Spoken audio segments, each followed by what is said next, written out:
नमस्कार। आप देख रहे हैं न्यूज जीरा और मैं आपके साथ विपिन। रविवार को नगर परिषद संपत चक के अध्यक्ष अमित कुमार के द्वारा जनता दरबार का आयोजन किया गया था, जिसमें सभी की शिकायत सुनने के क्रम में वहीं पास कहीं बोधा चक की एक निवासी और दुखियारी मां पूनम देवी पहुंची। बता दें कि ये जनता का दरबार भोगीपुर वार्ड संख्या 14 में लगा था, जिसका प्रतिनिधित्व वार्ड संख्या 14 के पूर्व मुखिया कर रहे थे। बता दें कि इस दुखियारी मां पूनम देवी का कहना है कि अपने लड़का का शादी वर्ष 2019 में किया था, जहां ससुराल जाने के क्रम में उसकी दुर्घटना से मौत हो गई, जिसकी जानकारी भी मुझे नहीं दिया गया और फिर इसका फुतूह बिना बताए शादी कर ली और घर का सभी सामान उसका भाई और पिता लेकर चले गए और अब 2.5 वर्ष बाद वो जमीन में अपना हिस्सा खोज रही है। इसी सिलसिले में मैं नगर परिषद अध्यक्ष अमित कुमार और नगर परिषद वार्ड संख्या 14 के प्रतिनिधित्व करने वाले पूर्व मुखिया रॉकी कुमार से अपना फरियाद लेकर पहुंची। इस पर अध्यक्ष अमित कुमार ने आश्वासन दिया कि इस मामले को समाधान जल्द और जरूर करेंगे और मुझे उम्मीद है कि मेरा निस्वार्थ होकर रहेगा। पीड़िता ने कहा कि मुझे अमित कुमार और पूर्व मुखिया रॉकी कुमार पर पूरा भरोसा है और मुझे न्याय दिलाकर रहेंगे। नमस्कार, आप देख रहे हैं इस वक्त हम लोग मौजूद हैं संपत चक नगर परिषद एरिया में और यहाँ पे हमारे साथ एक महिला जुड़ी हुई है जो बहुत ही दुखित नज़र आ रही है और ये हमसे बात करना चाहती है। आइए इनसे जानते हैं इनकी क्या प्रॉब्लम है। क्या प्रॉब्लम है चाची आपकी? मेरा प्रॉब्लम यही है बाबू कि 2000 हमने बेटा को शादी किया था 2019 में और चौथा महीना में और 2019 में दिसंबर 21 तारीख को उसका डेथ हो गया। ससुराल गया था 4 आदमी से ये थी गाड़ी, 2 चक्का गाड़ी पर था और उसका मेरा बेटा था, उसका सरहज था, एक ठो चचेरा साला का लड़का था और एक ठो साली थी। चारों मिल करके न जाने कहाँ घुमाने के लिए ले जा रहा था अरवल। और इसके बाद में उस दिन, आज संडे है, संडे का दिन था और यह पुष का महीना था। और उसके बाद में क्या हुआ कि हमारे पास जब उसका डेट हुआ ना 10 और 11 के बीच में उसका डेट हुआ है। मधुवन बोलता है, वहाँ पड़ी मधुवन है, वहाँ पड़ी डेट हुआ। हमारे पास खबर नहीं आया। मेरे बड़का बेटा के पास में खबर गया कि ऐसा ऐसा बात हो गया है और गाड़ी से गिरते ही मैंने समझिए कि उसका तुरंत स्पॉट डेट हो गया। वहीं पड़ी, हमारे पास खबर नहीं है। बड़का बेटा के पास में खबर गया और जब उसके पास हम जब खबर दी है कि तुम अभी तक नहीं आया है, तो उधर से रोते हुए बोल रहा है कि मम्मी ऐसा ऐसा सोनू का हो गया है। तो हम कहें कि नहीं बेटा, मेरे पास खबर नहीं आया है, हम नहीं मान सकते। तो कि हाँ मम्मी, सब उसका एक्सीडेंट हो गया है, लेकिन हमको मृत्यु के बारे में कोई नहीं बताया, छिपा लिया। आपसे कुछ बताया नहीं गया? आप जब पूछी फोन करके कि मेरा बेटा अभी तक नहीं आया है, तब आपको बताया जी हाँ। तब फिर आया कि तुम कहाँ है, तुम जल्दी आओ। तो आया, हम पूरा छटपटाने लगे।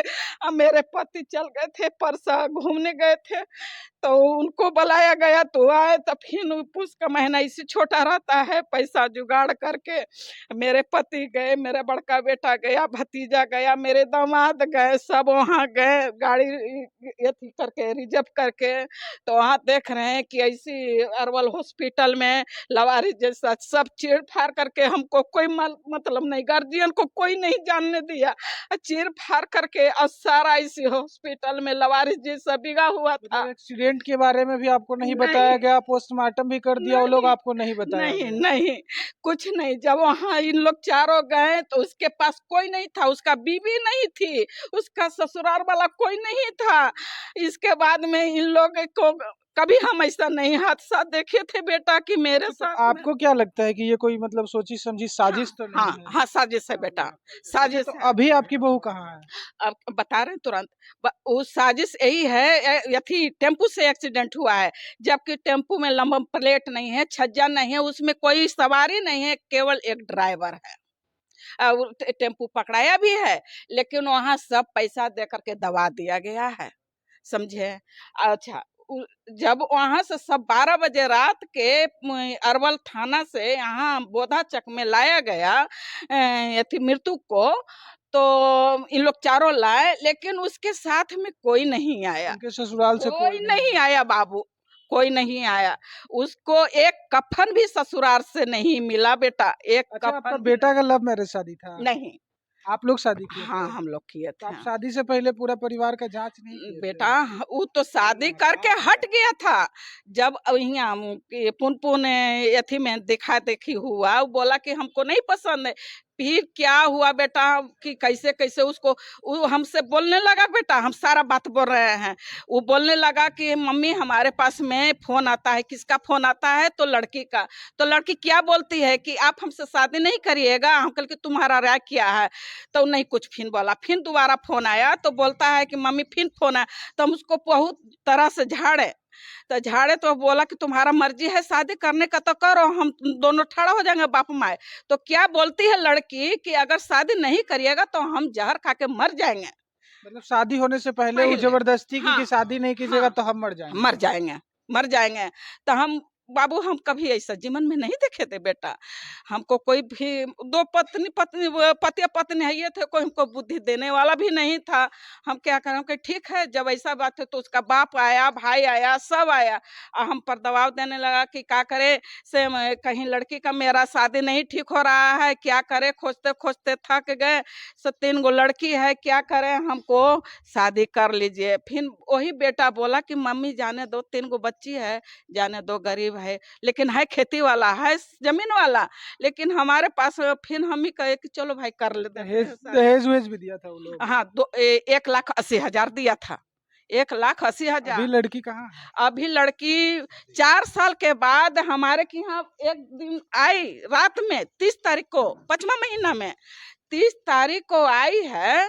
तो रात में आई, वर्षा पर बिना कहे हुए, बिना हमको खबर दिए हुए, और उस समय हम डॉक्टर के मतलब यहाँ गए हुए आपके थे। बेटे का के साथ जो घटना घटा उसके बाद वो लड़की कभी नहीं आई, लेकिन नहीं। 4 साल बाद आई। 4 साल बाद आई। काम को भी हानि भेला जो गया, जो नियम रहता है कतो ससुराल नैहर जाने का, तो हम भी सोचे कि ठीक है जाओ, फिर हम अपना बुला लेंगे। तो 4 साल के बाद फिर वो नहीं आई। 4 साल के बाद वही 5वां महीना में 30 तारीख को आई। और उस दिन बहुत बारिश पड़ रहा था, बहुत बारिश पड़ रहा था। तो बिना कहे हुए आई। तो हम कहले कि ये बताओ, तुम हमको खबर देती कि हम आ रहे हैं तो हम डॉक्टर के यहाँ नहीं जाते। तो क्या बोलती है ना कि आप हमारे के यहाँ गए थे तो कह कर गए थे। और ठीक है, वो भी ठीक है। हम बोले कि ठीक है, तुम दरवाजा पर बैठो। रात भर पूछे कि के आदमी से हो, कौन कौन है, ताकि हम है, एक ठो मेरा भाई है, लेकिन 6 आदमी से आया था। उसका बाप, उसका माँ, उसका भाई, अपना भाई, चचेरा भाई, और अपने पुतो और बचिया है, 6 आदमी से आया किस था। लिए आई थी? आई थी सामान ले जाने के लिए। जितना जो गोदरेज का सामान था सारा, वो दो ट्रॉली था, झोला था, झक्कर था, बैग के सारा सामान वो ले गई।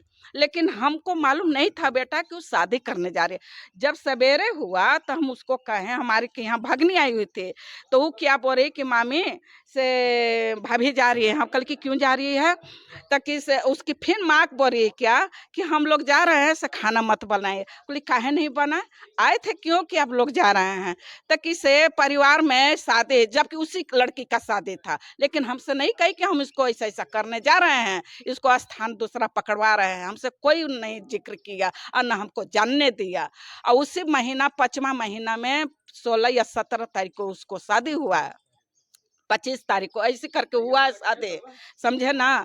हमको कुछ नहीं जाने है। तो यार जब वहाँ जब बगल अगल के बोलने लगा कि आपके सामान क्यों जाने दे, बाद में आपको ऐसा ना कि ले गई है, ऐसा ना कि इल्जाम लगाए कि मेरा सामान किया हुआ। हमारा दिमाग खोला। हम बोले कि तुम कहाँ हो, पुतों से बात किया। हम कहे कि तुम कहाँ हो, ताकि से हम परेशान हैं। हम कहे कि बताओ, तुम ठीक की है, सामान ले गई, हमसे दिखाई नहीं ना, हमको कही कि हम सामान ले जा रहे हैं, बाद में ही मत कहना कि मेरा सामान क्या।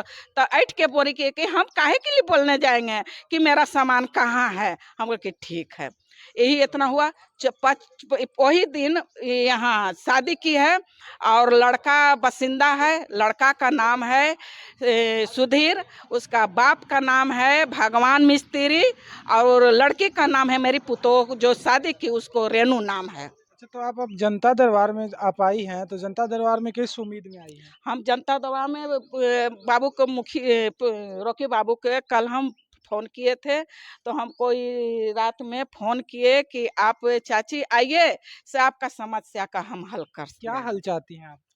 समस्या का यही हल है कि शादी के बाद उसका बाप और भाई जब शादी कर ली तो उसका बाप और भाई हमारे दरवाजा पर आया, काहे के लिए? प्रॉपर्टी आधा हिस्सा बांटने के लिए, कि आधा हमको हिस्सा चाहिए। एक ठो बाबू के हमारा देश से जो दिन डेट किया था उसके 8वें दिन बची हुई है।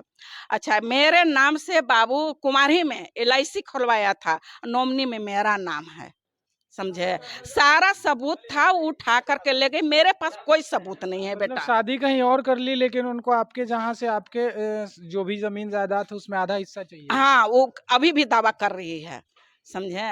तो हम कहे, सब अगल बगल के बोले कि अब जब शादी कर ली सही, यहाँ का उसका दावा किया है, उसको अब LIC वाला उसका दिमाग फट रहा है कि LIC वाला हमको पैसा चाहिए। तो वही के लिए हम बाबू यहाँ दरबार में आए हैं। नॉमिनी में मेरा नाम क्या है नाम बेटा, बताइए आप अपना? पूनम देवी, कहाँ की रहने वाली हैं? बोधाचक। बोधाचक कौन सा अध्यक्ष? ये थी परसा थाना में है। जैसा कि आप सब देख रहे थे, हमारे साथ एक दुखियारी माँ मौजूद थी, जिन्होंने बताया कि इनके बेटे के शादी के कुछ दिनों बाद इनके बेटे की मृत्यु हो जाती है सड़क एक्सीडेंट में, और उस एक्सीडेंट की जानकारी इनको नहीं दी जाती, और इनका मानना है कि वो सोची समझी साजिश थी एक। और आज शादी के मतलब डेथ के 4 साल बाद उनकी बीवी, जो इनकी बहू थी, उसका कहीं और शादी करा दिया जाता है, और इनको जो भी सामान वामान दहेज में मिला था वो सब वापस ले लिया जाता है। और अब उस लड़की का और उसके परिवार का कहना है कि आपके प्रॉपर्टी में भी हमको आधा हिस्सा चाहिए। इसीलिए ये अपना अर्जी लेके, अपना जो भी दुख है वो लेके आज जनता दरबार में आई है। बाकी आप लोगों को क्या लगता है, इनके प्रति क्या करना चाहिए, बताइएगा जरूर।